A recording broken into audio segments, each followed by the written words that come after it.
नमस्ते गाइस, मेरा नाम प्रखर है। आज हम इतिहास छत्तीसगढ़ के इतिहास के बारे में देखेंगे। ठीक है, तो सबसे पहले हम मराठा शासन से स्टार्ट करते हैं। तो छत्तीसगढ़ में मराठा राजवंश आने के पहले यहाँ पर कलचुरी वंश का शासन था। कलचुरी के वंश की दो शाखाएं थी, रतनपुर और रायपुर। छत्तीसगढ़ में कलचुरियों की रतनपुर शाखा के आने के पूर्व जो कलचुरियों की शाखा जो थी वो त्रिपुरी में थी।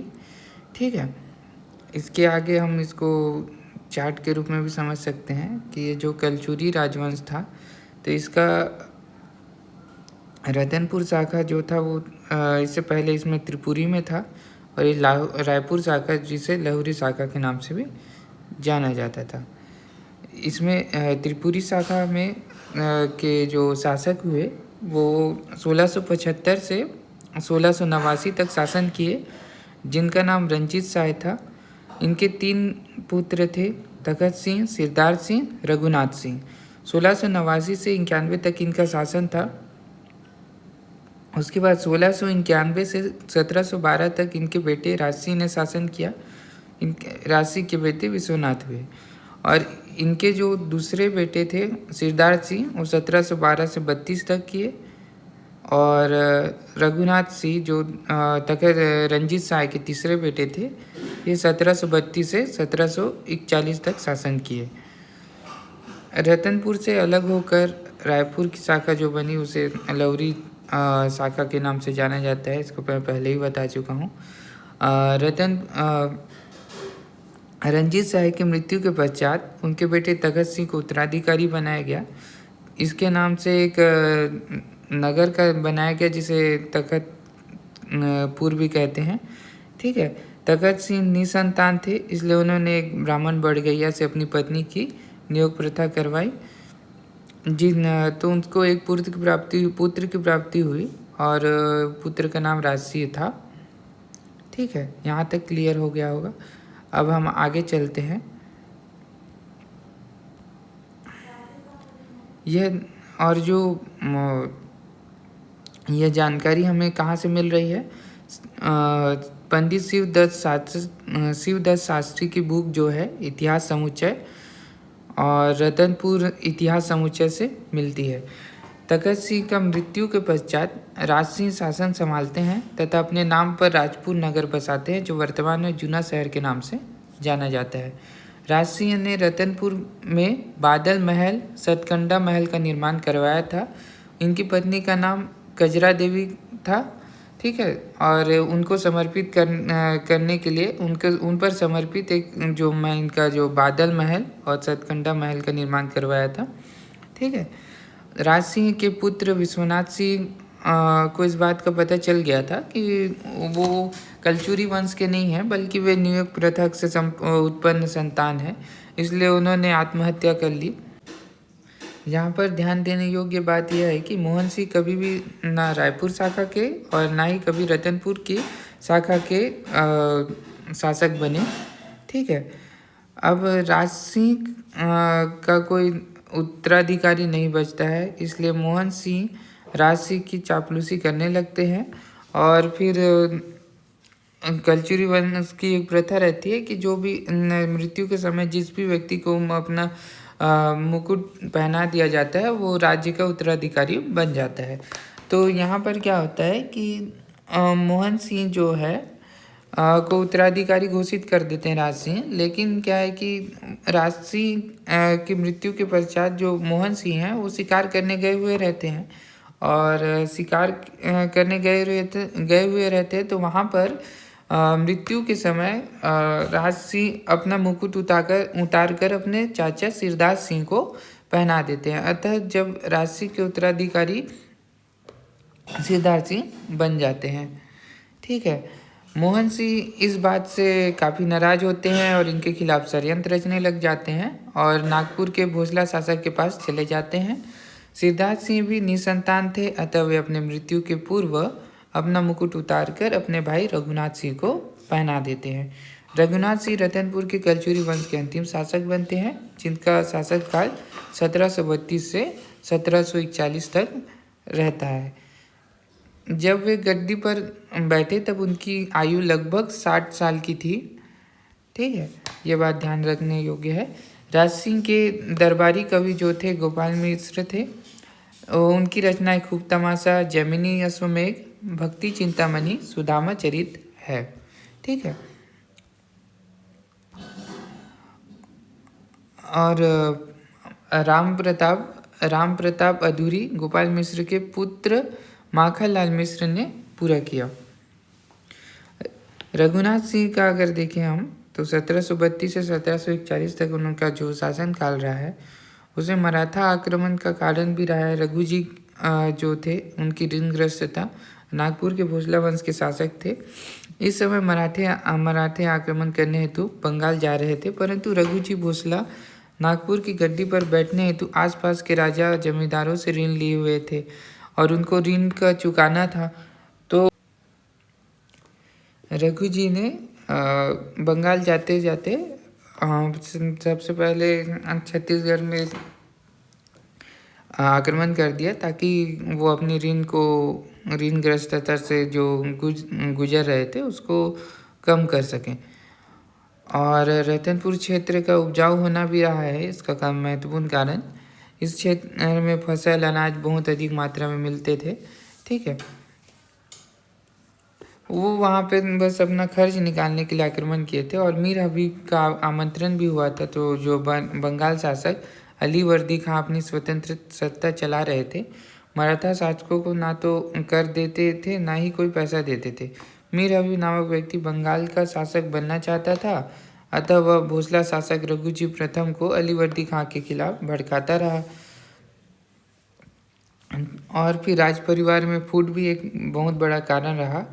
ठीक है, तो राज परिवार जो मोहन सिंह कलजूरी वंश का शासक नहीं था, परंतु शासक बनने के करीब था और वो शासक बन नहीं पाया था। और राजा की दुर्बलता तात्कालीन रतनपुर शाखा के जो शासक रघुनाथ सिंह थे, गद्दी पर बैठे समय उनका उम्र 60 वर्ष था। तो वे बहुत बुजुर्ग थे और पुत्र वियोग के कारण सत्ता को संभालने में सक्षम नहीं थे। अतः राजा की दुर्बलता भी मराठा आक्रमण का कारण बना और जमींदारियों का वफादार न होना भी एक कारण था। छत्तीसगढ़ का क्षेत्र दो भागों में बटा था, खालसा क्षेत्र व जमींदारी क्षेत्र। तो खालसा क्षेत्र जो प्रत्यक्ष रूप से राजाओं के नियंत्रण में होता था, जहाँ कर लगाना और वसूलना राजाओं का काम था। जमींदारी क्षेत्र जो प्रत्यक्ष रूप से राजाओं के नियंत्रण में न रहकर जमींदारों के हाथ में था। राजा कर लगाते तथा वसूलने का कार्य जमींदार करते थे। राजा की दुर्बलता के कारण जमींदारों ने मराठा आक्रमण के समय रघुनाथ सिंह का साथ नहीं दिया। रघुजी प्रथम स्वयं आक्रमण करने हेतु बंगाल नहीं गए, बल्कि अपने सेनापति भास्कर पंत को भेजा। नागपुर से जब सेना निकली तब सर्वप्रथम वे दुर्ग में आकर रुके थे। दुर्ग से ही उन्होंने रघुनाथ सिंह को चिट्ठी लिखी थी, जिसका जवाब न मिलने पर भास्कर पंत की सेना ने रायपुर में आक्रमण न करके रतनपुर शाखा में आक्रमण कर दिया। जैसे ही भास्कर पंत सेना लेकर रतनपुर पहुंचे, इसकी जानकारी आसपास के जमींदारों को लगी। केवल एक जमींदार रतनपुर पहुंचे जो रघुनाथ सिंह की सहायता करना चाहते थे। छुरी के जमींदार थे जो कोरबा में राघो सिंह नाम था उनका। ठीक है, राघो सिंह की सेना मराठों के आगे टिक नहीं पाई और वह मराठों द्वारा मारा गया। रतनपुर किले में बहुत से दरवाजे थे। भास्कर पंत को समझ नहीं आया कि अंदर प्रवेश करने हेतु कौन सा दरवाजा है, इसलिए वह आसपास के लोगों को डराता है कि यदि वे अगर अंदर जाने का रास्ता बता दें तो उनसे कोई भी पैसा वसूल नहीं करेंगे, परंतु ना बताने पर उनसे कर लिया जाएगा। कुछ लोगों ने अंदर प्रवेश करने का दरवाज़ा बता दिया, जिसका नाम था सिमर दरवाज़ा। अतः भास्कर पंत सिमर दरवाज़ा को तोड़कर किले में प्रवेश करता है। रघुनाथ सिंह की दो पत्नियां थी, पदम कुंवर और लक्ष्मण कुंवर। ये दोनों बस्तर के एक राजा भुवनेश्वर देव की बेटियां थी, अर्थात दोनों ही आपस में बहनें थी। ठीक है ना, दोनों ही बहनें थी। और सिमर दरवाजा के अंदर प्रवेश करती भास्कर पंत की सेना तोड़फोड़ करने लगती है, गहने लूटती है और सेना को मारते हुए आगे बढ़ने लगती है। यह सब देखकर पद्म कुंवर और लक्ष्मण कुंवर सफ़ेद कपड़ा दिखाकर अपना आत्मसमर्पण कर रहे होते हैं। ठीक है, रघुनाथ सिंह वहाँ से गायब रहते हैं। ठीक है, अर्थात 700 से 800 साल का कलचुरी शासन आत्मसमर्पण के साथ समाप्त हो जाता है तथा रघुनाथ सिंह को पकड़कर उसके सारे खजाने लूट लिए जाते हैं। भास्कर पंत ने रघुनाथ सिंह को पद से नहीं हटाया, नाम मात्र का शासक बनाकर रखा और शासन चलाने हेतु व्यक्ति की नियुक्ति की, जिसका नाम रखा गया कल्याणगिरी गुसाई। परंतु छत्तीसगढ़ में कलचुरी सत्ता 1741 में ही समाप्त हो चुकी थी। अब यहाँ मराठों का अप्रत्यक्ष रूप से शासन प्रारंभ हो गया और भास्कर पंत बंगाल आक्रमण हेतु चला गया।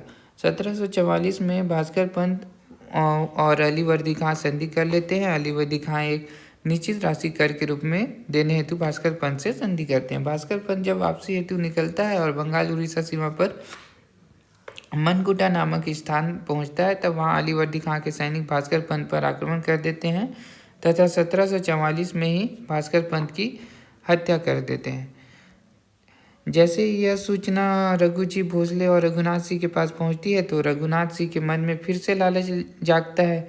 अतः रघुनाथ सिंह कल्याणगिरी गुसाई को रतनपुर से भगा देता है और पुनः अपनी सत्ता स्थापित करते हैं। यह सूचना प्राप्त होते ही लघुजी प्रथम अपनी सेना लेकर बंगाल के लिए निकलते हैं तथा मोहन सिंह के नेतृत्व में एक सेना रतनपुर भेजते हैं, जो वहां आक्रमण कर देते हैं और रघुनाथ सिंह आत्मसमर्पण कर देते हैं।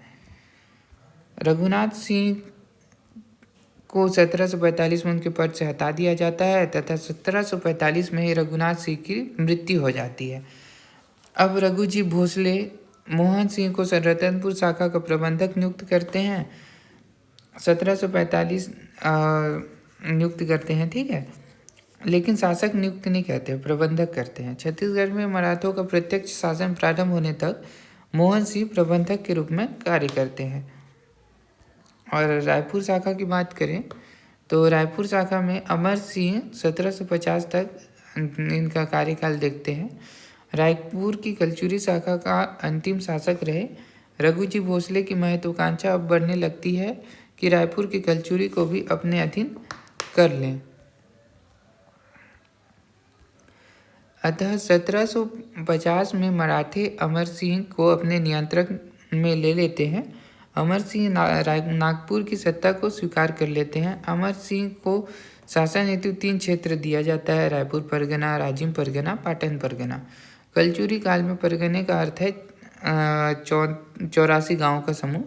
इन तीनों परगनों को मिलाकर 7,000 रुपये प्रतिवार्षिक कर मराठों को देना तय हुआ था।